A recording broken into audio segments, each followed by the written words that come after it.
The cold, gray breath of the Baltic was thick enough to chew. It wasn't rain, just an oppressive, suffocating fog that clung to the decks of the Storozhevoy, a Soviet Kotlin-class destroyer, like a shroud. You couldn't see the bow from the bridge, a distance of barely 100 feet. The air tasted of salt, diesel, and a metallic, pre-dawn chill that seeped into the wool of the crew's uniforms. Below, the 4 high-pressure boilers hummed a deep, steady bass note, propelling the 4,500-ton warship through the glassy black water at a patrol speed of 12 knots. On the bridge, the only truly illuminated space was the small, glass-covered table where the charts were spread, lit by a single, adjustable gooseneck lamp. The main fluorescent tubes were dimmed to mere safety lights, a necessary measure when operating in contested waters where a stray beam of light could be a beacon for NATO patrols. The man who mattered most in this specific, fog-bound moment was Lieutenant Commander Valery Sablin. At 21, Sablin was already the ship's navigation officer, a position of immense responsibility that placed the vessel's very existence in his hands. He was tall, lean, and possessed a gaze that was simultaneously intense and unsettlingly calm. Tonight, he wore the standard blue-gray uniform, the shoulder boards crisp against the coarse fabric. His hands, though, were not steady. They moved with a minute, professional tremor over the damp, marked-up chart, tracing the established patrol path, a predictable, dull back and forth along the Soviet maritime border. Bearing holding at 278 degrees, Comrade Lieutenant Commander, reported the helmsman, his voice muffled by the collar of his coat, a thin line of condensation dripping from the brim of his cap. Confirmed, Comrade, Sablin replied, his voice low and devoid of inflection. He marked the ship's position with a quick, neat X and noted the time. The standard patrol route was simple, almost criminally so. Sail west for 3 hours, turn north for 2, then pivot and sail back east. It was a monotonous schedule designed more for vigilance against infiltration than for tactical engagement. The Storozhevoy was bristling with weaponry, from massive 130mm guns and twin turrets, torpedo tubes, and anti-aircraft artillery. Yet its mission, tonight, felt entirely passive. But Sablin's heart was hammering an irregular rhythm against his ribs, a sound only he could hear above the steady thrum of the engine room telegraph. His mind was a frantic calculator, not of miles per hour or bearings, but of risk versus reward. The reward, freedom. The risk, everything. He looked up, peering through the small, circular window set into the forward bulkhead. The fog was his accomplice, a curtain drawn across the stage of his desperate play. It nullified the superior radar of any distant observer, both Soviet and Western. It even muted the sound of their own massive engines. The thought of what he was about to do, what he had to do, was a physical weight like the steel ballast deep in the ship's hull. It was an act of profound, irreversible treachery to the state he had sworn to serve. Yet to Sablin, it felt like the most honest decision of his life. His disillusionment with the rigid, oppressive doctrine he had seen unfold in the early years of the Cold War had been a slow, corrosive burn, culminating in this single, terrifying night. Comrade Navigation Officer, a voice broke the tension, and Sablin stiffened, turning to face Captain First Rank Pyotr Volkov, the Storozhevoy's commander. Volkov was a man of the old guard, heavy-set, with a face permanently set in an expression of gruff skepticism. He wore his uniform like a second skin and his loyalty to the party like a suit of armor. "Captain," Sablin acknowledged, offering a sharp, practiced salute. "The weather is a peasant's blanket, Sablin. Are you absolutely certain of our position?" Volkov's voice was a low growl, mistrust inherent in the timbre. He had always viewed the younger, more idealistic officers with suspicion. "Absolutely, Captain. I have cross-referenced the dead reckoning with our last radar fix on the coast, prior to the descent of the fog. We are precisely where we ought to be. Patrol Line Alpha, 1 hour from the northern turnpoint. I am preparing the new course plot now." Sablin's answer was technically flawless, his composure ironclad. Volkov grunted, satisfied by the detail, if not the man. He glanced at the dim compass repeater, then out at the enveloping fog.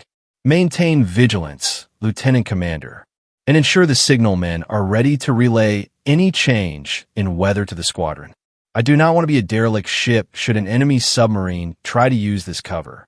Volkov turned and disappeared back into his small, private cabin adjacent to the bridge, a heavy canvas curtain falling behind him.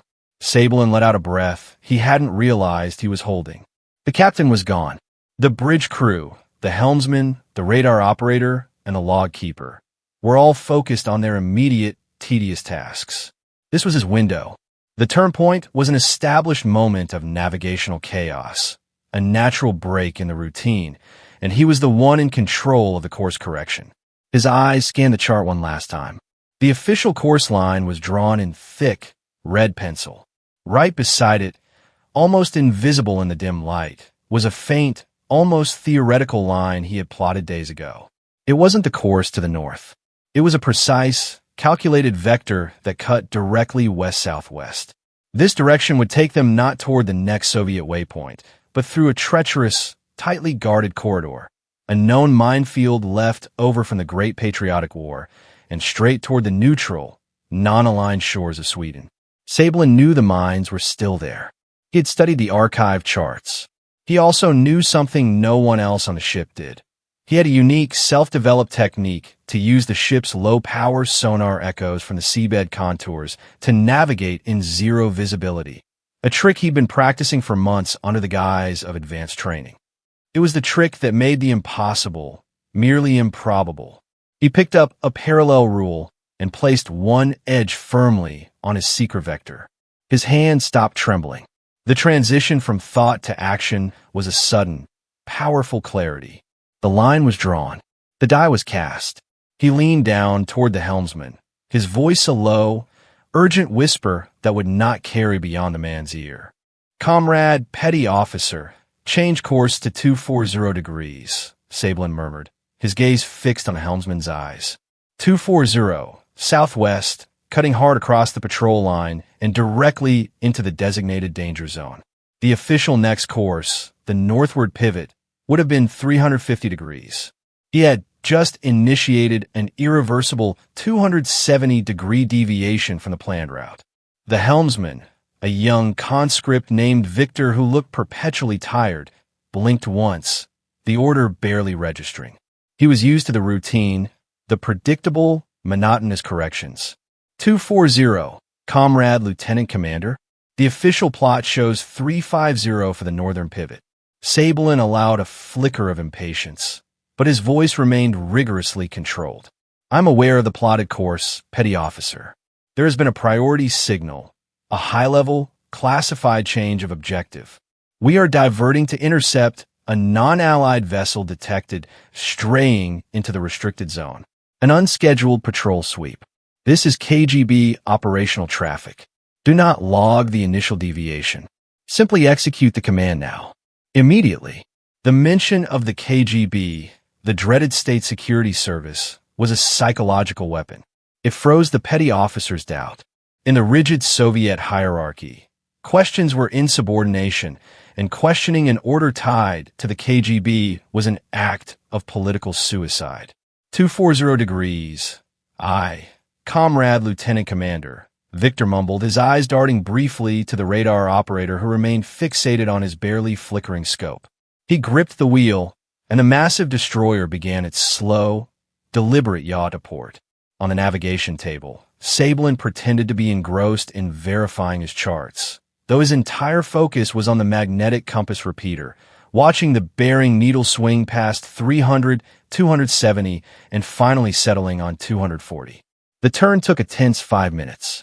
The ship was now sailing perpendicular to its intended path, slicing deeper into the international waters of the Baltic toward the Swedish island of Gotland. The next, and far greater, challenge was the environment. The dense fog continued to provide cover, but it also masked the primary danger, the minefields. These were not well-maintained, post-war magnetic mines, but older German and Soviet contact mines, remnants from the 1940s, known to be unstable and poorly charted, even by the Soviets. Sailing through them in daylight was considered reckless. Sailing through them in zero visibility was literally a textbook impossibility. Sabelin moved to the small sonar room, which smelled of ozone and hot electronics.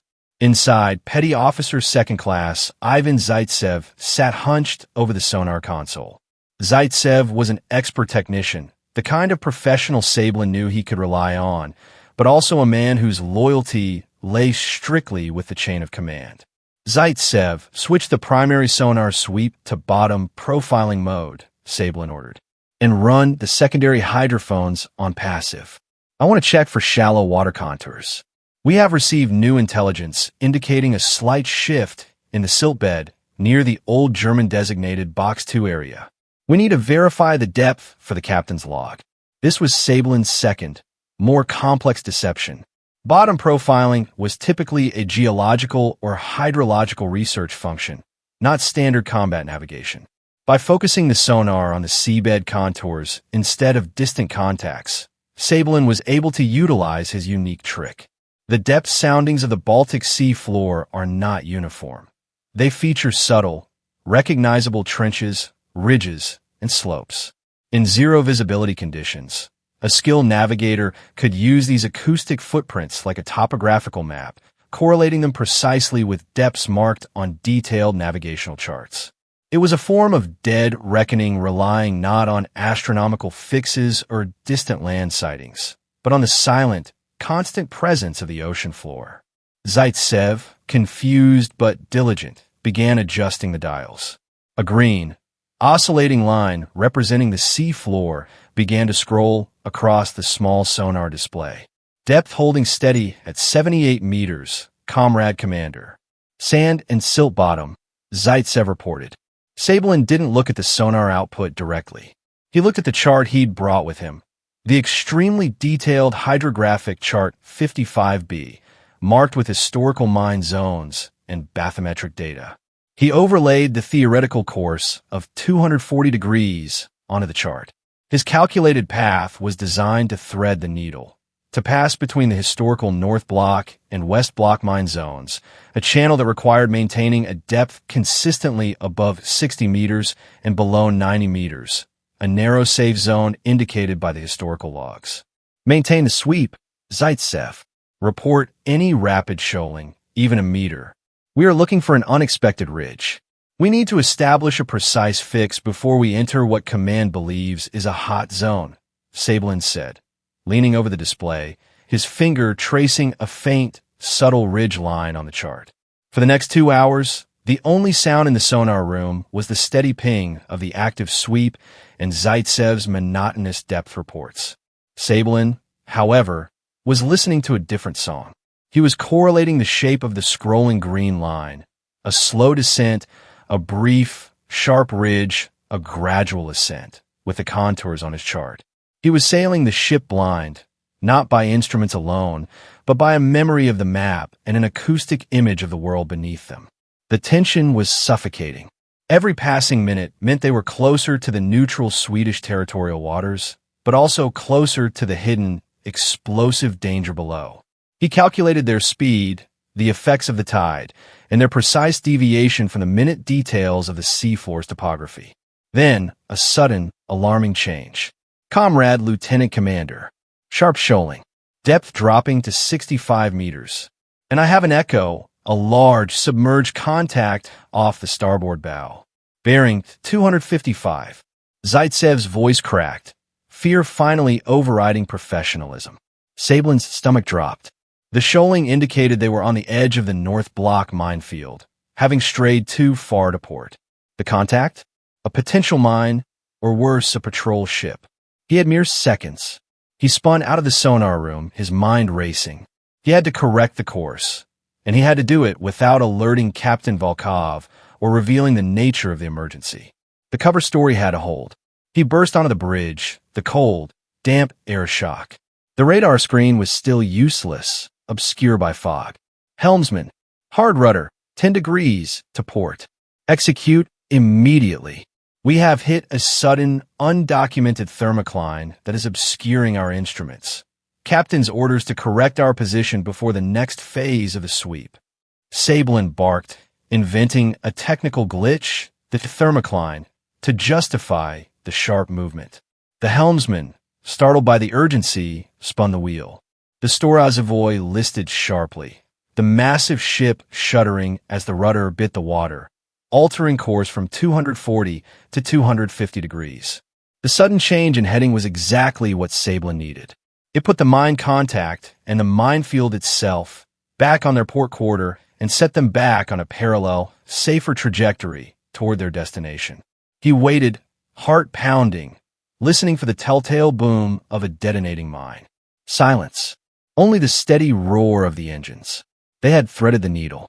Now he just needed to hold the course for 2 more agonizing hours until they broke through the fog and into the light of a new, terrifying future.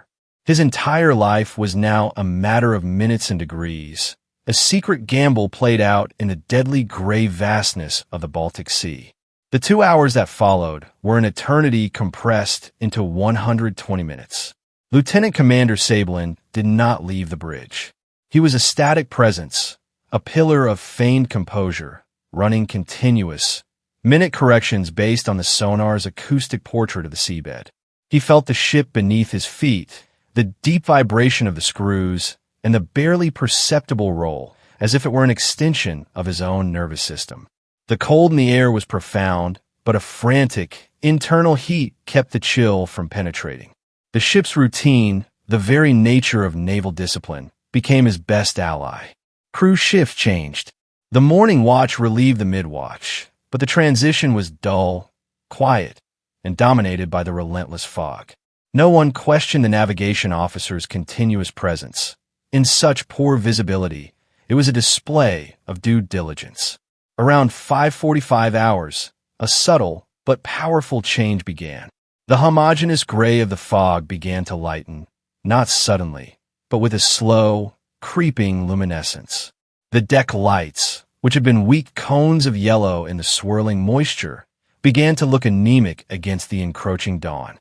"Comrade Lieutenant Commander," the helmsman whispered, pointing forward, I think we're seeing a change." Sablin stepped to the forward window. The air ahead was not merely fog.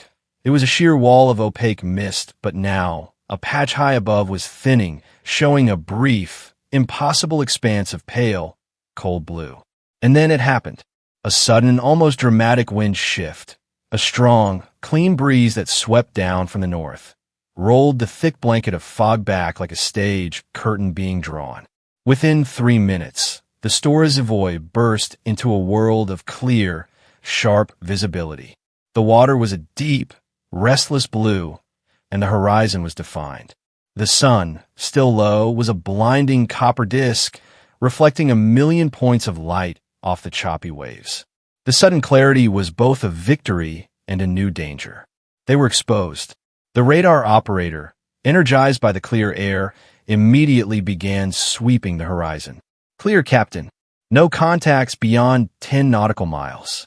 Wait, I have a small, faint contact at 275 degrees. Bearing changing slowly. Looks like a fishing trawler." Sablin ignored the trawler. His eyes were fixed on the chart, correlating the ship's position with the geographical reality now revealed. He took a quick, professional fix on a distant, barely visible landmass.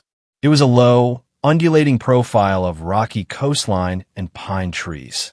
The southern reaches of Öland Island, Sweden. A knot of pure, desperate exhilaration tightened in his chest. His impossible navigation trick, sailing blind through the mine-choked dark, had worked. They were well inside the unofficial, recognized approach zone to Swedish territorial waters. They were in the clear, but the moment of truth had arrived. Captain Volkov would soon emerge for his morning inspection. The official logs had to be finalized. The deviation was too significant to be covered by mere KGB priority signal. They would need fuel consumption, speed logs, and a host of other data that simply did not match the official record. Discovery was now inevitable. Sablin walked calmly into the captain's private cabin. Captain Volkov was already awake, shaving in front of a small mirror. The room smelled of Russian cologne and stale cigarette smoke. "The fog has lifted, Captain," Sablin announced, his voice steady. "Visibility is excellent, and I have some alarming news regarding our sweep." Volkov lowered his razor, his thick face darkening. "Alarming?" "Explain, Lieutenant Commander." "During the dense fog, sir, we detected a very high-speed, intermittent signal on the passive hydrophones. A non-allied vessel, running deep, likely a submarine. Our acoustic profile identified it as a potential NATO Balau class. I took the liberty of implementing the classified anti-sub evasion maneuver, the one designated Operation Bear Trap." Sablin had just initiated his final, most audacious lie. Operation Bear Trap was a purely hypothetical, unpracticed evasive tactic only known in theory by senior officers and navigators. It involved a sharp course deviation to lure a presumed shadowing sub onto a known, but officially unconfirmed, shoal area. Crucially, the maneuver was entirely discretionary for the on-duty navigation officer in a zero-visibility, hostile contact situation. It gave Sablin plausible deniability for the severe deviation. "Bear trap?" Volkov scoffed. "You executed an unapproved maneuver based on an intermittent hydrophone ping? Sablin, you are bordering on severe insubordination." "With respect, Captain, I followed protocol for a high-value threat," Sablin retorted, holding Volkov's gaze. "I ran the ship through a dangerous, shallow watercourse, the shoaling confirmed by sonar, to escape a trailing submarine that was attempting to use the fog for a firing solution. Our current position confirms the deviation required by Bear Trap. We are currently 42 nautical miles due east of the Swedish coast." He handed Volkov a neatly drawn chart showing the fictitious submarine threat and the necessity of the course change. Volkov scrutinized the chart, his skepticism warring with the ingrained Soviet reverence for procedure. The fact that the ship was intact and the sea was clear lent Sablin's story a terrifying credibility. "You sailed us straight into a neutral shipping lane. If a Swedish patrol finds us here, the diplomatic consequences will be catastrophic." Volkov roared, throwing the chart onto his bunk. "We are recovering the position, Captain. I calculated the evasive maneuver to bring us back online as soon as the threat was neutralized," Sablin explained, his voice softening slightly, appealing to Volkov's sense of duty. "We need to correct course to 090 degrees immediately to get back to Soviet waters before we are sighted. We lost 3 hours in the evasion." Volkov, a man who saw the world only in terms of party orders and naval hierarchy, was trapped. The risk of reporting a failure to follow the patrol schedule was high. The risk of reporting a panicked, unauthorized deviation was higher. But reporting the successful evasion of a NATO submarine, even a possible one, using a highly classified maneuver, that was a potential citation for bravery. Volkov chose the path of least personal risk. "Very well, Lieutenant Commander. Plot the course change to 090 degrees. Double speed. We will fabricate the logs to show a delayed patrol due to localized engine maintenance. We will not breathe a word of this bear trap to anyone. Not until we are back at base and I can draft the official, confidential report." Volkov's eyes were narrowed, not in trust, but in self-preservation. "Understood, Captain," Sablin said, saluting sharply.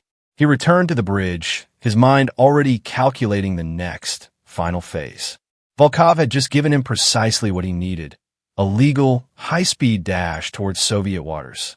But Sablin was not plotting 090 degrees east. He was plotting the exact opposite direction. He was going to take the ship, at double speed, directly into Swedish territorial waters, using the captain's own orders as his cover. Sablin stepped back onto the bridge. The clear visibility was now a danger spotlight. He moved with a renewed sense of purpose, his internal clock ticking down to the moment of irrevocable commitment. He knew that the moment they were sighted by a foreign vessel or detected on foreign radar, the entire elaborate structure of his lie would collapse. He addressed the bridge crew, his voice carrying the calm authority of a man acting on sealed orders. "Attention, bridge crew. The captain has ordered a high-speed correction. We must compensate for the time lost during the anti-submarine evasion maneuver. New course plot, effective immediately. Helmsman, prepare for an immediate turn to 270 degrees. The helmsman, still rattled by the near miss in the fog and the captain's terse reaction, repeated the order without question. 270 degrees, aye. The Storozhevoy began its turn, this time heading due west. The required course correction to return to Soviet waters was 90 degrees east. Sablin had ordered them on the precise reciprocal course, taking them not home, but deeper into the most sensitive area of the neutral zone, straight toward the Swedish coastline and the heavily used shipping lanes near Stockholm. The bridge crew was accustomed to the rigid discipline of the Soviet Navy. When a superior officer gave a course correction, it was executed without debate. Only the navigator, who held the master charts, was truly aware of the geopolitical significance of the numbers. To everyone else, this was just the third in a series of sharp, urgent maneuvers required by the preceding high-stakes anti-submarine operation. Engine room, bridge to engine room. Increase revolutions to flank speed.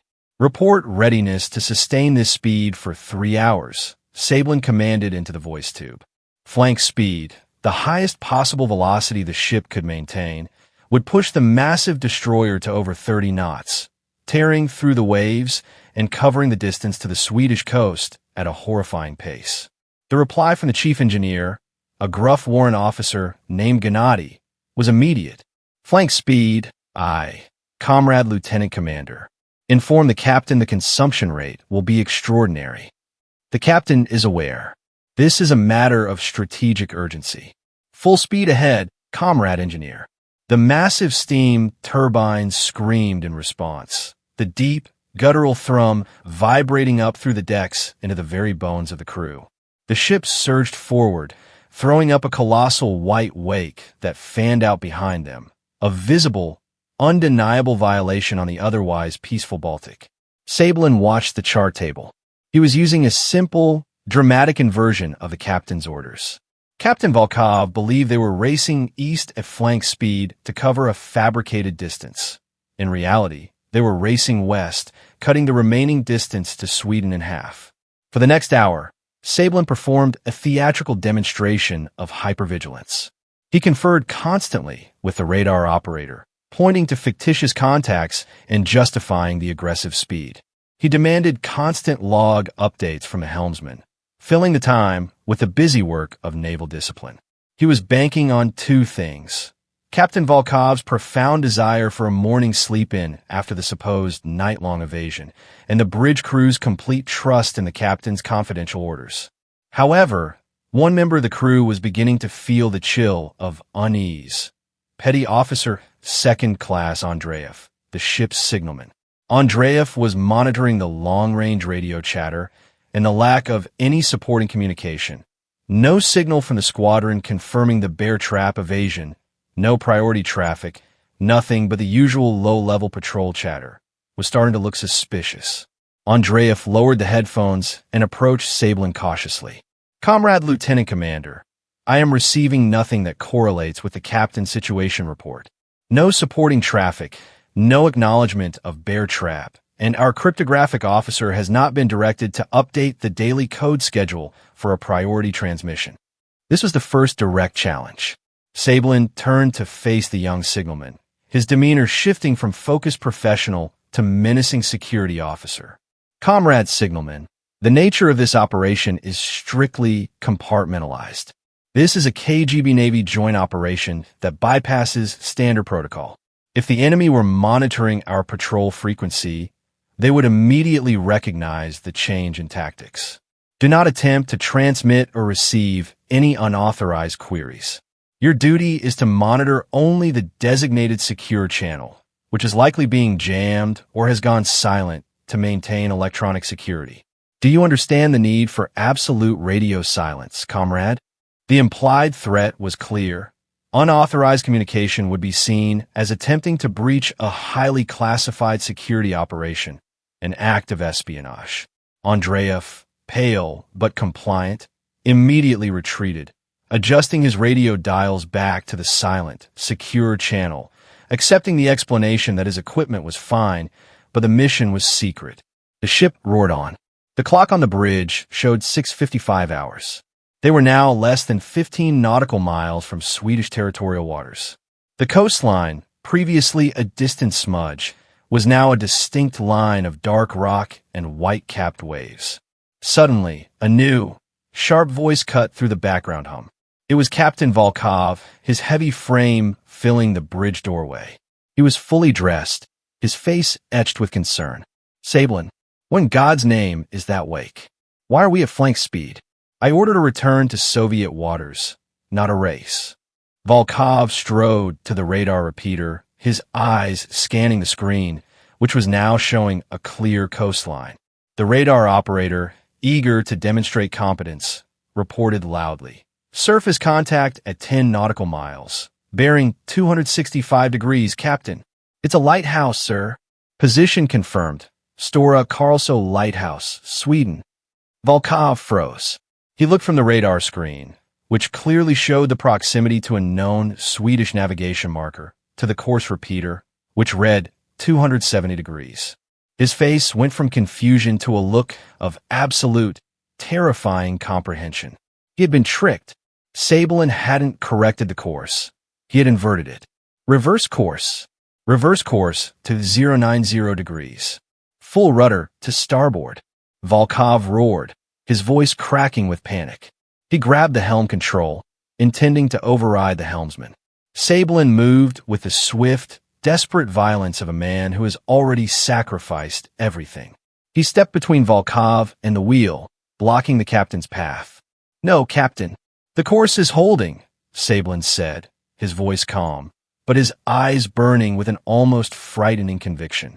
He reached into his coat and produced a standard-issue Makarov pistol, its cold-oiled steel a sudden, brutal intrusion into the controlled chaos of the bridge.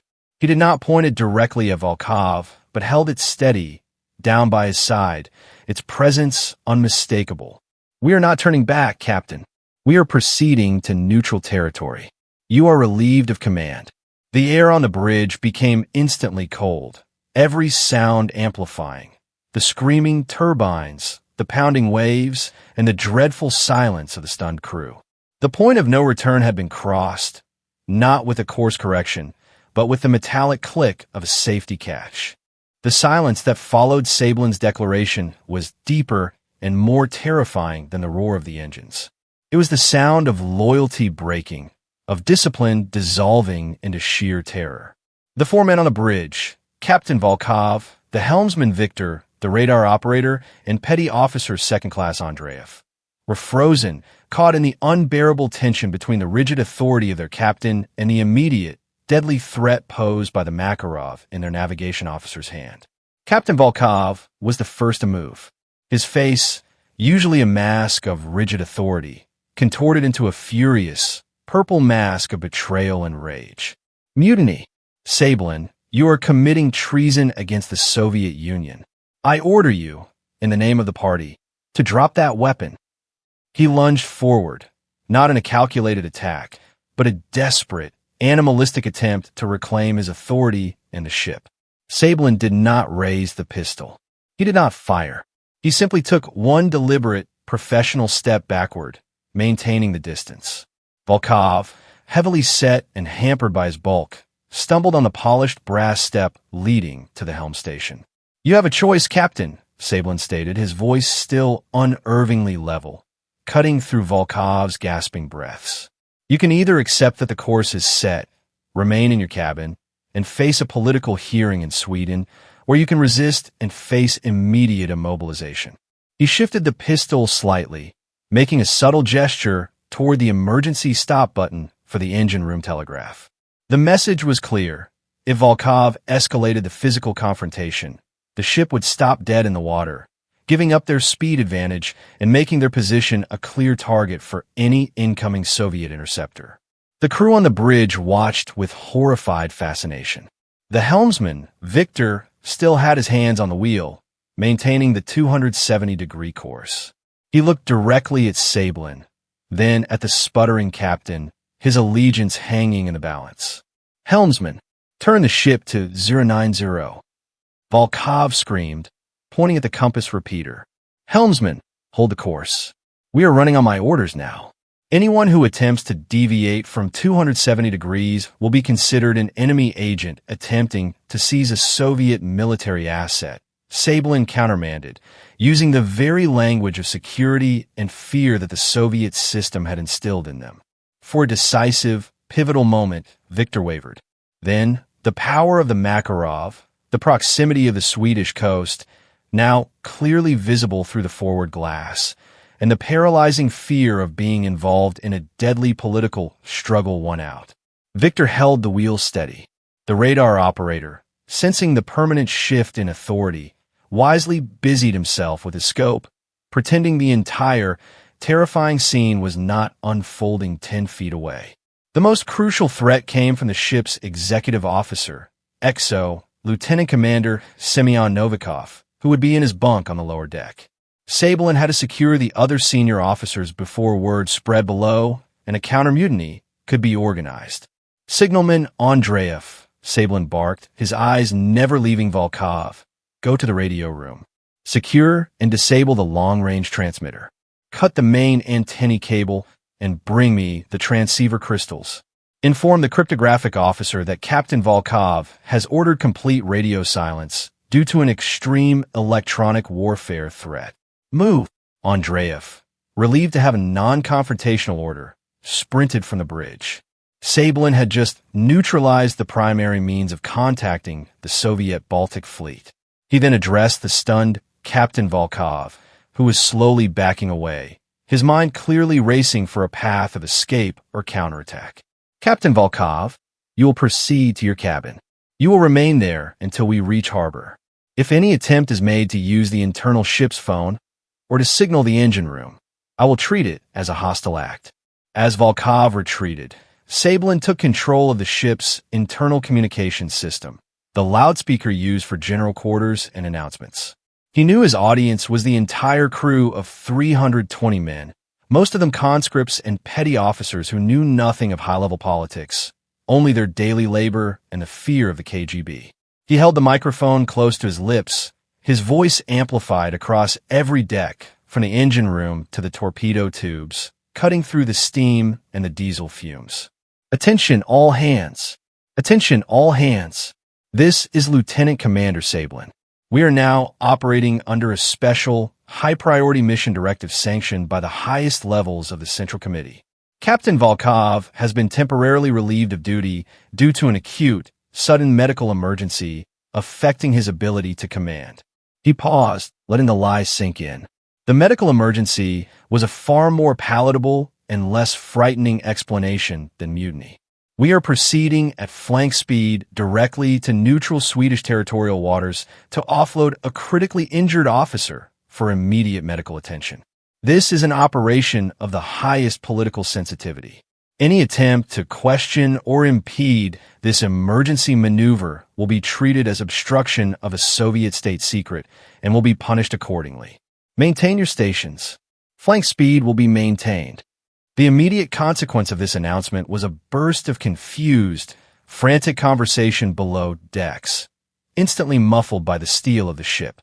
But crucially, no one challenged the order.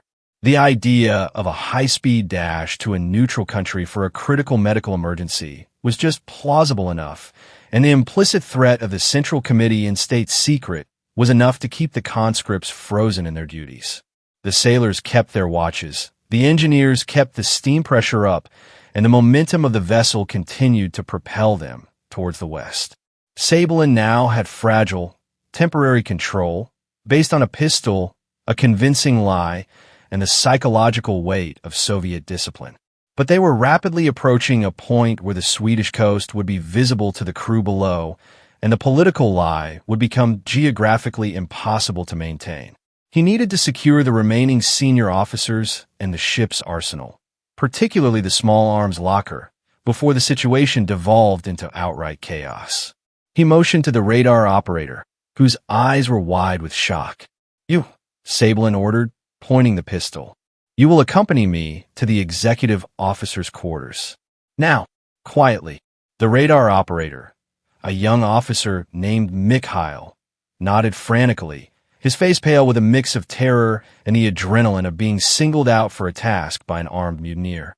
He knew the gravity of his situation. He was now a direct accessory to treason, his fate intrinsically linked to Sablin's. Sablin quickly issued instructions to the helmsman, Victor, who was now sweating profusely but holding the wheel steady. Victor maintained 270 degrees. Do not engage the autopilot. If anyone attempts to seize the helm or enters the bridge without my direct authorization, sound the general quarters alarm, but do not transmit any radio signal. Understood. Victor swallowed hard and managed a shaky. Understood, Comrade Lieutenant Commander. With the Makarov held loosely but visibly in his right hand, Sablin and Mikhail descended the polished brass steps from the bridge to the main passageway. The sound of the flank speed engines was deafening here, a vibrating roar that made the deck plates hum. This noise was a shield, preventing any distant sound from betraying their movements. The executive officer, XO, Lieutenant Commander Semyon Novikov, slept in a small, cramped cabin on the second deck, close to the center of the ship's gravity. Sablin knew Novikov was a light sleeper. They moved swiftly, their boots barely clicking on the steel decking. Mikhail nervously tapped on the XO's door. Comrade Novikov. Priority communication from a bridge. Urgent. A moment of rustling from within, and then the door scraped open, revealing Novikov, a heavy-set, balding man in only his sleeping trousers and an undershirt. His expression was one of sleep-addled annoyance. What in the hell is all this speed, Mikhail? And why are you banging on my door like a barracks private? Novikov grumbled, rubbing his eyes. He stopped mid-sentence, his eyes focused, recognizing Sablin's presence, the intense look on his face, and then finally registering the grim, undeniable presence of the pistol. Valerie? What? Novikov stammered, stepping back into the small cabin. Executive Officer Novikov, I am relieving you of command duty effective immediately. You will proceed into your bunk and remain silent, Sablin commanded, stepping past Mikhail into the room. He positioned himself between Novikov and the cabin's internal telephone. Novikov was a man of logic and bureaucracy, not combat. His initial shock was replaced by a furious, almost injured disbelief. Are you mad, Sablin? This is a court-martial offense. The captain is ill, you said? What kind of illness requires a gun? The captain is secured, Lieutenant Commander, and the illness is political. We are heading to Sweden to defect. This vessel and its crew are seeking asylum. Sablin stated bluntly, his voice firm and cold. He wanted no ambiguity. Novikov needed to understand the scale of the commitment. Novikov stared, his mind visibly calculating the impossible equation of treason versus survival. His career, his family, his entire future in the Soviet state was vanishing in front of him. You are insane. I will not be a part of this. I will alert the chief engineer. I will. Sablin raised a Makarov to the level of Novikov's chest, the bore looking vast and black in the dim cabin light. You will not. You will remain silent. Any attempt to contact the lower decks, or any officer, will be met with force. The situation on the bridge is secured. Do not test my resolve, Semyon. Sit down. The threat was real and palpable. Novikov, defeated, slowly sat on the edge of his bunk, his head dropping into his hands. His resistance had crumbled under the absolute finality of the pistol. Sablin had secured the XO, leaving Mikhail to guard the now-relieved Novikov with a clear, terrifying instruction. If he moves, sound the general quarters, but prepare to prevent him from leaving this room. Sablin moved to his next critical target, the ship's small arms locker. The arms locker was located near the XO's cabin, secured by a heavy steel door and two separate locks, requiring keys held by both the captain and the weapons officer. The weapons officer, a young, loyal Komsomol member named Yuri, was his next problem. Sablin knew the weapons officer was likely still asleep in his own cabin further down the corridor. He couldn't risk a direct, noisy confrontation. He needed the key and the element of surprise. He returned to the bridge for a moment, finding only Victor at the helm, eyes wide but focused on the compass. He retrieved a small, specialized tool kit he had hidden in his navigation locker, a set of lock-picking tools he'd acquired years earlier on a shore leave in Poland, more as a curiosity than a practical instrument.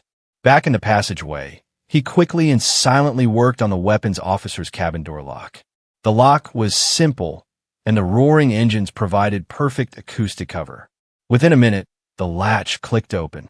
Yuri, the weapons officer, was indeed asleep. Sablin was on him in an instant, pressing the cold barrel of the Makarov against the man's temple, wrenching him awake. "Yuri, wake up. Where's the key for the arms locker?"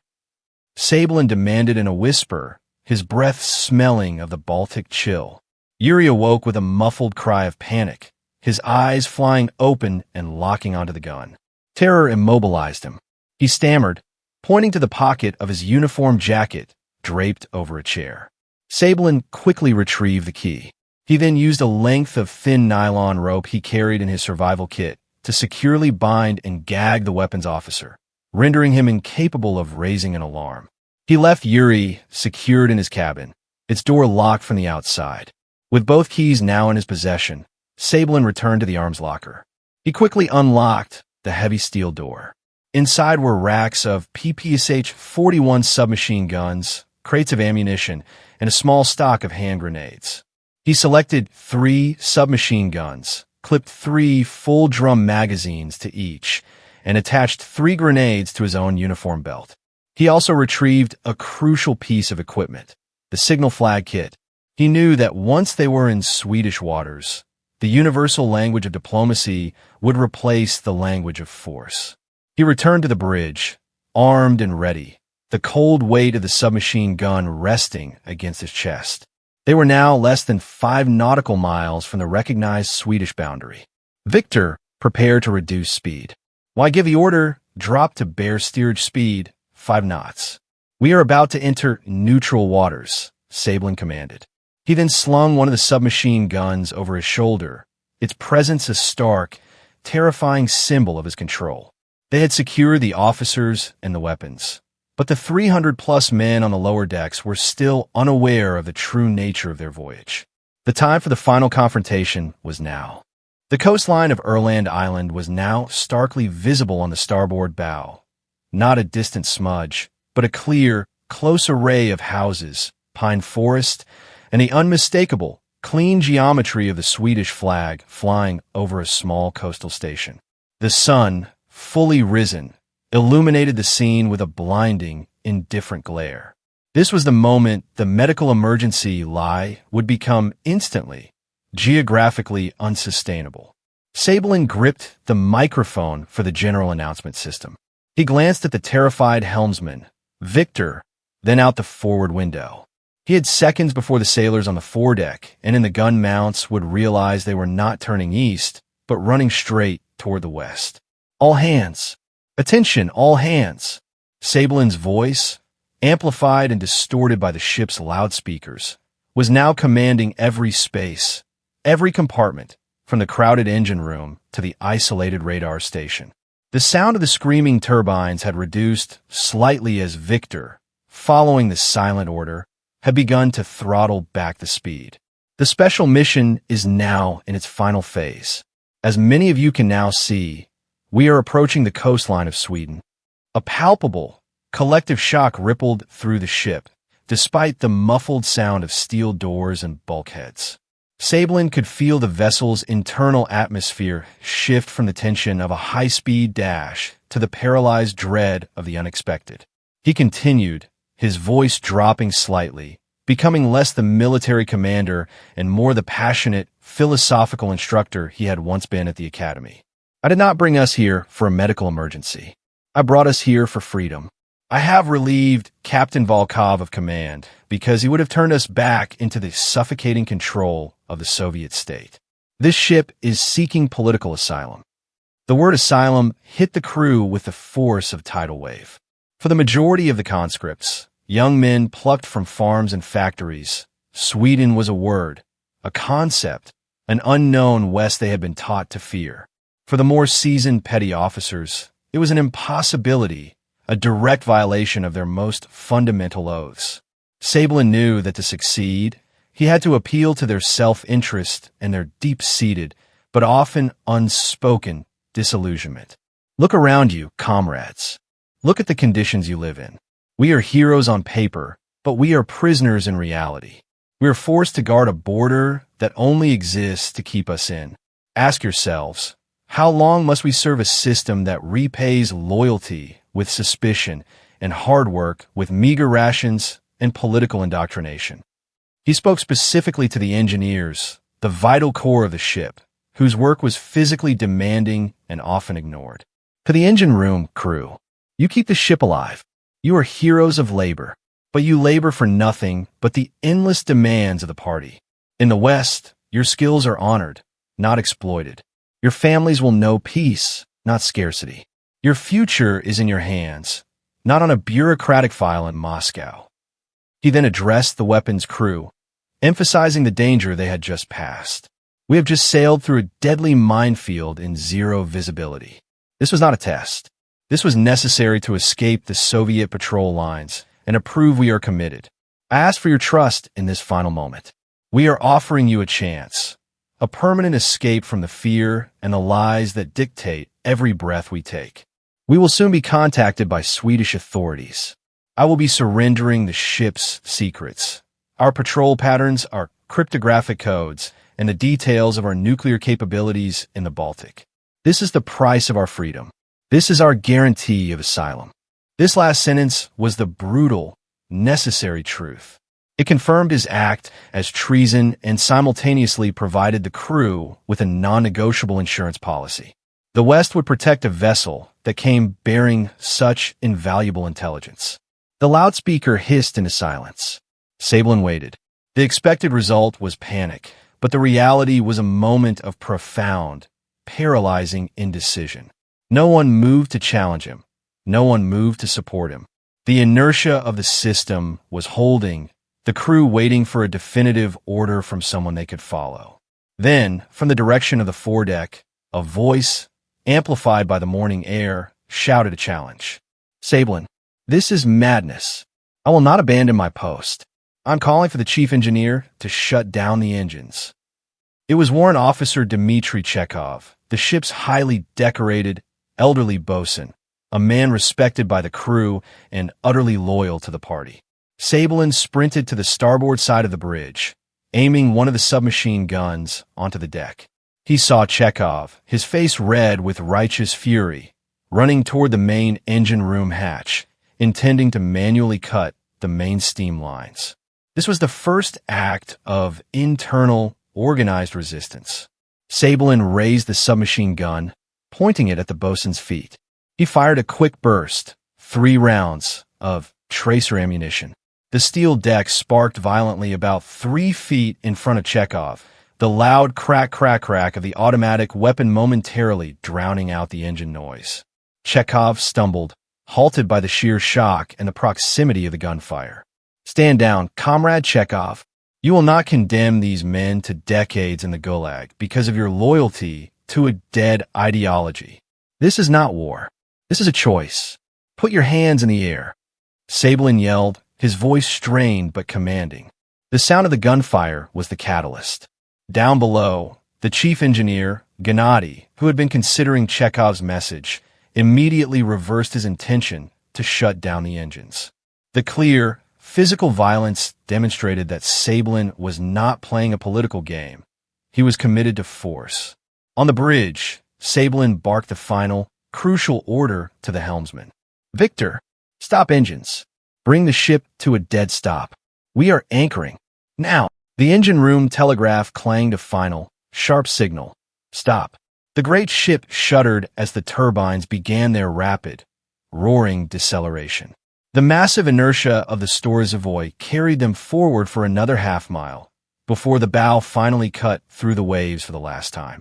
At 7:30 hours, the Soviet Kotlin-class destroyer Storozhevoy came to a complete, final rest, floating silently in Swedish territorial waters, a silent, gray monument to a single sailor's desperate, violent gamble. Sablin immediately grabbed the flag kit. He was going to send a message that was impossible to ignore. The sudden cessation of the engines was an unnatural, deafening silence. The only sounds are the slap of the waves against the great steel hull and the panicked, muffled conversations of the crew below decks. The Storozhevoy sat low in the clear, blue water, its four main 130mm gun turrets pointed inertly forward, a massive, gray violation of Swedish peace.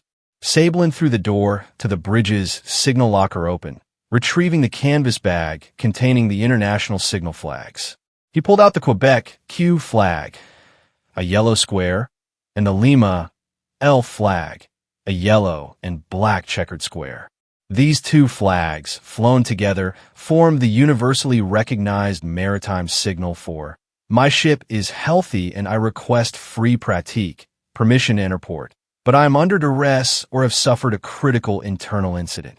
He needed to communicate two things instantly to any approaching Swedish patrol. First, that the ship was not a hostile invasion force, and second, that the command was not secure. He quickly clipped the Q and L flags to the halyard on the starboard mast. He then ran to the ship's jackstaff, the flagpole at the very front of the bow. In a dramatic act of finality, he quickly lowered the Soviet naval jack, the small square flag denoting a warship in port, and replaced it with a simple, solid white banner he had quickly improvised from a spare piece of linen, a clear, undeniable flag of surrender.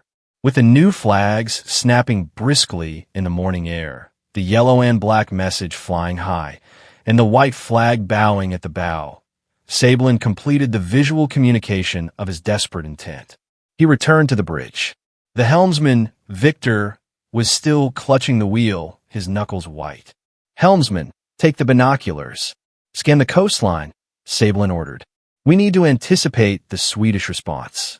They will not ignore a destroyer anchored 3 miles from their coast." Almost immediately, the binoculars revealed movement. A small, fast-moving vessel, likely a Swedish Coast Guard patrol boat, was racing out from the shelter of the mainland towards the massive, stationary Soviet warship. Sablin grabbed the microphone for the main loudspeaker system one last time. He needed to ensure the crew understood the immediate consequences of their current paralyzed state. "Attention, all hands. The Swedish Coast Guard is approaching. We are within their defensive perimeter. The moment they arrive, our political status as defectors and asylum seekers is established.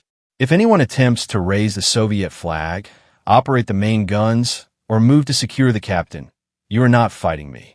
You are fighting the Swedish government and inviting international military conflict onto this deck." He pointed the submachine gun toward the passage leading to the lower decks, ensuring his visual threat backed his words. "You have a choice to make now. You can remain quietly at your stations, accept the asylum, and let the Swedish authorities process your request for freedom. Or you can attempt to seize control of this ship, which will result in an immediate international incident and the forced repatriation of every single man on board, including yourselves, to a Soviet gulag. Remain silent. Remain at your posts." The threat of repatriation, being forcibly returned to the Soviet Union to face a firing squad or decades of labor, was the most powerful deterrent he could deploy. It was a known, terrifying fate that overshadowed every other consideration. The ship remained silent. Within 15 minutes, the Swedish patrol boat, a gray, high-speed Tapper-class vessel, approached the massive destroyer. It maintained a cautious distance, circling the Soviet giant like a nervous shark. On its deck, 2 officers were clearly visible, using powerful field glasses to read the unusual combination of signal flags. The Swedish Coast Guard then made the first, critical move. They did not immediately attempt to board. Instead, a voice, amplified by a loudspeaker, echoed across the water, the Swedish officer speaking fluent but heavily accented Russian. "Soviet warship Storozhevoy, this is the Swedish Coast Guard. You are in Swedish territorial waters. Identify your captain and the reason for your presence. Repeat, identify your captain and the reason for your presence." Sablin grabbed his own loudspeaker, the cold wind whipping his hair. "I am Lieutenant Commander Valery Sablin, Navigation Officer. I am currently the commanding officer of this vessel. We are requesting political asylum for the entire crew. Our mission is to surrender this vessel to the government of Sweden and provide details of Soviet naval operations. We are not hostile. I repeat, we are requesting political asylum. The Swedish patrol boat paused its circle. The officers exchanged hurried, tense words. They had been given an answer that was completely unprecedented, an incident of staggering geopolitical importance. The navigation officer of a Soviet destroyer was announcing a mass defection and offering to trade the ship's military secrets for freedom. The Swedish officer on the patrol boat spoke again, his voice now noticeably calmer and more controlled, clearly adhering to a pre-established protocol for dealing with unexpected Soviet contact. Storozhevoy, maintain your position. Do not move. Do not attempt to use radio or fire any weapons. We are notifying our naval command. A larger vessel is inbound to secure your situation. Do you have any wounded or any immediate threat on board? Sablin saw his opening. He needed the Swedes to board quickly to cement his control and prevent any lingering internal revolt. We have one officer who has suffered an acute medical emergency and is now secured. I need Swedish military personnel to board this vessel immediately to verify the status of the command and secure the vessel's weapon systems. Time is critical. We cannot guarantee the internal stability of the command without outside assistance. He was appealing to their need for control and their fear of an armed, destabilized warship anchored near their coast. The gamble paid off. The Swedish Coast Guard, realizing the immediate danger of a mutiny on a vessel armed with torpedoes and 130mm guns, ceased its cautious circling. The patrol boat cautiously pulled alongside the massive destroyer. Two Swedish officers, carrying sidearms but clearly focused on diplomacy, climbed the mooring ladder Sablin had ordered lowered. As the first Swedish officer stepped onto the main deck, Sablin walked down from the bridge, the Makarov pistol still visible, the submachine gun slung across his back. He met the Swede, offered a crisp, final salute, a Soviet officer greeting a Western nation's representative, and then slowly and deliberately lowered the Makarov to the deck. Lieutenant Commander Valery Sablin, Soviet Baltic Fleet. The ship and the secrets are yours. We request asylum. The officer nodded, his face grim. We understand, Lieutenant Commander. The process begins now. The surrender was complete. But the ultimate, true test of Sablin's gamble was not in reaching Sweden. It was in the reaction of the Soviet state. The news would reach Moscow soon, and the ensuing geopolitical firestorm would threaten to burn the entire Baltic Sea. The next few hours unfolded with the silent, swift efficiency of a military operation meeting a diplomatic crisis. The initial Swedish Coast Guard patrol boat was quickly reinforced by a much larger Royal Swedish Navy corvette and several heavily armed police launches. The Swedish government, alerted to the presence of a fully armed, 4,500-ton Soviet destroyer anchored just miles from their vital shipping lanes, immediately activated emergency protocols. The scene on the deck of the Storozhevoy was one of profound, restrained chaos.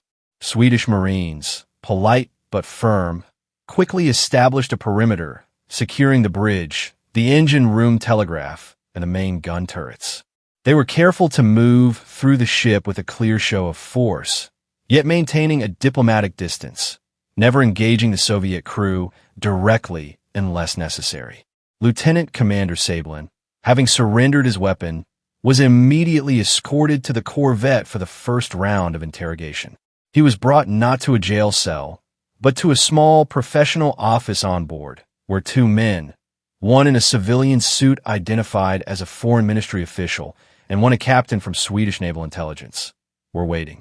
The atmosphere was tense, but meticulously correct. They offered him coffee, which he accepted, his hands shaking slightly, the adrenaline of the past night finally beginning to ebb. The naval intelligence captain, a man named Bjorn Holm with sharp, assessing eyes, started the questioning in flawless Russian. Lieutenant Commander Sablin, we need immediate, categorical assurance. Does your vessel carry any nuclear devices? Any tactical nuclear torpedoes or depth charges. Sabelin leaned forward, his voice clear despite his exhaustion. No, the Storzi Voy is a conventional Kotlin-class destroyer. We carry torpedoes, mines, and conventional artillery shells. We are not a nuclear-capable platform. This answer was vital. Had the ship been nuclear-armed, the crisis would have been instantly elevated to a level that might have provoked a direct Soviet military response. Holm made a quick note, visibly relaxing. Good. Now, you claim to possess information on Soviet naval tactics and codes. We need proof. What is the most immediate, verifiable secret you can offer us? Sabelin did not hesitate. He had rehearsed this moment countless times in his mind during the long, lonely watches. The encryption keys. I have memorized the daily cipher matrix for the Soviet Baltic Fleet's primary communication system. It changes at midnight tonight, your time. If you can verify and exploit that system before the change, you will know everything the Soviet command is saying about this incident in real time. He began dictating a complex series of alphanumeric codes, grid coordinates, and shifting polynomial modifiers, the exact, ephemeral architecture of the Soviet Navy's secret communication. Holm's partner, the Foreign Ministry official, immediately began transcribing the stream of data with an intense focus. This was the gold, the high-value intelligence that guaranteed Sabelin's protection. The ability to listen in on the Soviet military's reaction was worth more than the ship itself. Simultaneously, the main focus shifted to the crew. Back on the destroyer, the Swedish officers were faced with over 300 sailors, all confined to their quarters or stations, terrified, exhausted, and confused. The Swedes' strategy was calculated. Individual, confidential interviews conducted away from the ship on the larger naval corvette. One by one, the Soviet sailors were ferried over. They were asked a single, simple question. Do you wish to accept political asylum in Sweden, or do you wish to return to the Soviet Union? The Foreign Ministry official had provided Sabelin with the most crucial update. Captain Volkov and the executive officer Novikov had been separated and were vehemently demanding their immediate release and the arrest of Sabelin. They maintained the official Soviet line. Sabelin was a rogue psychopath who had acted alone in a fit of delusion. However, the crew's response was far less uniform. Most of the young conscripts, faced with the terrifying choice, chose asylum. The promise of freedom and the paralyzing fear of returning to face treason charges outweighed their loyalty. Yet, a significant minority, mostly senior petty officers and warrant officers like Bosun Chekhov, men whose lives were entirely invested in the party, refused the offer. I am a servant of the Soviet Union. I demand my immediate repatriation. Warrant officer Chekhov declared, his voice echoing across the deck of the corvette as he was escorted to a separate holding area. This division, the freedom-seeking majority versus the loyalist minority, was a critical component of the political crisis. Sabelin was then told that his fate, and the fate of the Storzi Voy, was no longer merely a Swedish problem. Lieutenant Commander Sabelin, Holmes stated, placing his pen down, your actions are currently the top political and military priority in Moscow. The moment the Soviet Baltic Fleet realized your destroyer was missing from its patrol and then found it on our radar, they began to mobilize. We intercepted high-frequency chatter an hour ago. The Soviet ambassador in Stockholm is demanding an immediate, unconditional return of the ship, the crew, and specifically you. What is the Swedish government's response? Sabelin asked, the coffee suddenly tasting like ash. Holm leaned back. Our official position, driven by your information and the crew's choices, is this. We will grant temporary asylum to any crewman who requests it. We will not return the Storzi Voy, at least not yet. The vessel is being held for investigation into a serious violation of international maritime law and military protocol. But your defection has escalated this crisis into an international standoff. We have confirmed Soviet warships are already underway, heading toward our territorial boundary. The moment of truth had come. Sabelin was a fugitive, but he was also a commodity. His life now depended entirely on Sweden's willingness to risk open conflict with the Soviet Union over a 4,500-ton destroyer and one very brave, very reckless young man. The fear that had gripped Lieutenant Commander Sablin now began to spread like a fever throughout the chancelleries of Europe and the high command in Washington, D.C. The news of the Stora Zvoy defection, a fully armed Kotland-class destroyer anchored in Swedish waters, its navigation officer offering up the Soviet Baltic Fleet secrets, was not just a scandal. It was a geopolitical earthquake. In Moscow, the reaction was not merely fury, but a sense of profound, personal humiliation. The Soviet Navy had lost one of its premier warships, not to enemy action, but to an act of internal betrayal carried out by a single junior officer. This was a catastrophic breach of security and a propaganda disaster of the highest order. At the Soviet Ministry of Defense, the atmosphere was toxic. Admiral of the fleet Sergei Gorshkov, the formidable commander-in-chief of the Soviet Navy, received the initial Swedish note, a formal, impeccably polite diplomatic complaint about a Soviet vessel violating its territorial waters with a volcanic rage. The note, however, was quickly overshadowed by the real damage, Sablin's cryptographic disclosure. Within hours of Sablin dictating the cipher keys, Swedish and, secretly, American intelligence assets had begun monitoring the Soviet Baltic fleet's encrypted communications. The Swedes, already masters of Baltic signals intelligence, confirmed the key's validity. The top secret, daily traffic was completely compromised. They were reading the Soviet Navy's orders in real time. The intercepted chatter revealed the frantic and contradictory orders being issued from Moscow. The primary directive, personally sanctioned by the Politburo, was simple: retrieve the ship and the men at any cost, and silence Sablin. A Soviet destroyer squadron, 2 Skory-class destroyers, and a large, fast auxiliary supply vessel, was immediately diverted from a major exercise and ordered to sail at maximum speed toward the Swedish territorial boundary. The official Soviet position, relayed through the Soviet ambassador to Sweden, was one of aggressive denial and misdirection. The ambassador delivered a blistering formal protest, declaring that Lieutenant Commander Sablin was a mentally unstable criminal who had kidnapped Captain Volkov and was holding the loyal crew hostage. The Soviet government demanded the immediate, unconditional return of the Stora Zvoy and all personnel, citing the 1956 agreement on the return of military property. The Swedish government, armed with Sablin's testimony and the freedom of choice expressed by the majority of the crew, stood firm. They cited a legal precedent. Any request for political asylum must be processed on neutral soil, and while the ship might be Soviet property, the men were not. The vessel would be held as evidence in the investigation of a grave maritime security incident. The diplomatic standoff was matched by a military tension on the water.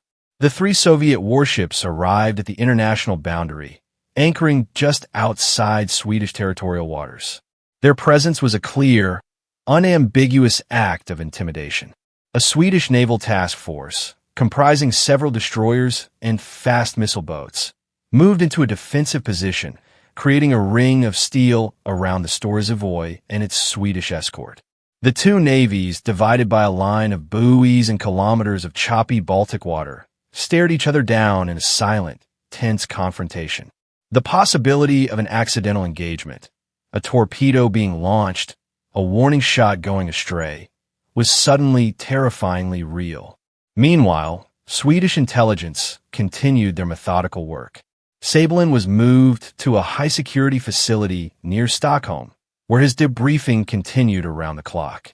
He was a goldmine of information, detailing the exact patrol rotation schedules of the Baltic Fleet, the location of key submarine pens, and, crucially, the sonic signatures of various Soviet vessels, vital data for Western anti-submarine warfare. His testimony also provided a chillingly detailed account of the morale crisis within the Soviet military, the rampant disillusionment among the younger officers, and the deep cynicism toward the party hierarchy. Sablin was not just a defector. He was a human window into the internal weakness of the Cold War enemy. The interrogation of the crew proceeded slowly. Over 200 crewmen, the vast majority of the complement, ultimately chose to accept the temporary asylum offered by Sweden. They were moved to a secure, neutral camp. However, 78 hardcore loyalists, led by Captain Volkov and Executive Officer Novikov, insisted on immediate repatriation. The Swedish dilemma was clear. Returning the loyalists was a concession to Moscow, but holding them was a diplomatic nightmare. Ultimately, in a calculated move to de-escalate the crisis and prove their neutrality, the Swedes decided to honor the loyalists' choice. The news was a profound relief for Sablin, but a dangerous precedent. The Soviet government would now have their loyal officers back, complete with their own counter-narrative of a psychotic rogue and hostage situation. The stage was set for the final, explosive exchange. The Swedish government prepared to return the loyalist crew and, critically, the physical structure of the ship, but not before Sablin's information had been thoroughly extracted. The world held its breath, watching to see how the Soviet Union would react when their destroyer, stripped of its secrets, was finally handed back. The true consequences for Sablin and the asylum seekers were still unwritten. The diplomatic and military tension over the Storazivoy lasted for 7 agonizing days. It was a week-long battle of nerves, fought not with missiles, but with diplomatic notes and encrypted transmissions. Transmissions that, thanks to Sablin, the Swedes were reading with ease. This gave Stockholm a profound, chilling advantage, allowing them to anticipate Moscow's moves before the ink was dry on the Soviet orders. Finally, a decision was made. The Swedish government, balancing the enormous intelligence windfall against the risk of military conflict, agreed to a meticulously orchestrated exchange. The Storazivoy would be returned, along with the 78 loyalists and the imprisoned Captain Volkov. The over 200 crewmen who requested asylum, including Lieutenant Commander Sablin, would remain in Sweden under the protection of the state. The Swedes, however, were not going to return the destroyer without ensuring its secrets were thoroughly compromised. Before the transfer, the Storazivoy was towed to a high-security Swedish naval base. Under the cover of maritime safety and inspection protocols, teams of Swedish and secretly American intelligence technicians swarmed the vessel. These technicians worked with surgical precision, guided by Sablin's detailed floor plans and his knowledge of the ship's most sensitive systems. They did not remove any major equipment, which would be visible. Instead, they copied everything. They photographed every classified document, every operational chart, and the inner workings of the radio and radar systems. They installed tiny listening devices in the command centers, designed to be activated remotely. Most critically, they meticulously documented and replicated the ship's IFF, identification friend or foe, transponder codes, essentially acquiring the electronic fingerprint of a Soviet warship. When the ship was towed back to the neutral meeting point, it was, to Soviet eyes, physically intact, but it was now an empty shell of a secret. Every piece of intelligence it held was already safely filed away in Stockholm and Washington. The exchange itself was a moment of high Cold War theater. On a cold, gray morning, in a designated international zone, the Swedish corvette carrying the loyalists met the waiting Soviet destroyer squadron. Captain Volkov, his face a mask of furious resentment, was the first man to step onto the Soviet destroyer's deck, where he was immediately greeted by a team of stone-faced KGB officers. He was not treated as a hero, but as a potential failure, having allowed the crisis to happen. The Storazivoy, looking battered and disgraced, was then transferred. As the Soviet crew took control, they immediately attempted to check the communications systems, finding them outwardly operational, but unaware that every signal they sent was being read by their Swedish and American counterparts. Back in Stockholm, Lieutenant Commander Valery Sablin was the central figure of an elaborate, carefully managed media and intelligence operation. His defection was a massive propaganda victory for the West, a tangible demonstration that even within the Soviet elite, freedom was valued more than communism. He was debriefed for months by U.S. Navy intelligence, ONI, and the CIA, flown to secret locations where his knowledge of naval doctrine, anti-submarine tactics, and the personality profiles of the Baltic Fleet senior commanders was meticulously extracted. His trick, The acoustic contour navigation technique was immediately flagged as a high-priority countermeasure training program for NATO submarines, allowing them to track Soviet vessels even in low visibility or deep water conditions. Sablin was granted full political asylum in Sweden. The 200-plus crewmen were also granted asylum and dispersed quietly throughout Swedish society, their identities protected to prevent Soviet kidnapping attempts. They were given new lives, new names, and a new chance at a future without the looming shadow of the party. But the story of the defection was not over for the Soviet Union. The final, brutal act of retribution was yet to come. The Soviet command knew that Sablin had been their conduit, but they could not admit the extent of the intelligence loss. They needed a scapegoat and a chilling example. Admiral Gorshkov, humiliated by the loss of the codes, issued a furious internal inquiry. The entire chain of command of the Baltic Fleet was restructured. However, the ultimate personal price was paid by the man who had been returned, Captain Volkov and the 78 Loyalists. The Loyalists, despite their refusal to defect, were immediately branded as politically compromised. Their initial loyalty was seen as tainted by the week they spent in Western custody. They were all discharged from the Navy with dishonorable records, their careers ended, and their futures ruined by suspicion. Captain Pyotr Volkov, the official commanding officer, was singled out for the most severe punishment. He was subjected to a grueling and politically charged court-martial. The official charge was not treason, but the politically safer charge of gross negligence and failure of command, stemming from his inability to maintain control of his ship and allowing it to be compromised by an enemy state. Sablin, safe in the West, was aware of the dark consequences unfolding back home. The freedom he bought for himself and his crew came at an enormous cost to the lives of those he had left behind, a painful truth that would haunt him for the rest of his life. His sacrifice was now complete, etched into the history of the Cold War as a moment where one man's integrity outweighed the power of an empire. The formal repatriation of the Storozhevoy and the Loyalist officers was not the end of the Soviet saga, but a grim starting point for the reckoning. Captain Volkov's trial was swift and ruthless. The Soviet state needed to send an unequivocal message of brutal consequence to the rest of the fleet. Volkov was found guilty, stripped of his rank, his medals, and his pension, and sentenced to a lengthy term in a high-security political penal colony, his life effectively erased. The political risk of executing him was deemed too high, but his professional and personal destruction served the same purpose. The Loyalists, already ruined by dishonorable discharge, were scattered across the vast Soviet interior, their existence a permanent reminder of the price of contact with the West. In the West, Lieutenant Commander Valery Sablin began his new life. His status as a defector was not that of a simple refugee, it was that of a strategic asset. He was provided with a secure identity, a stipend, and a new mission to continue advising NATO on Soviet naval strategy. His defection was integrated into the psychological warfare arsenal of the Cold War.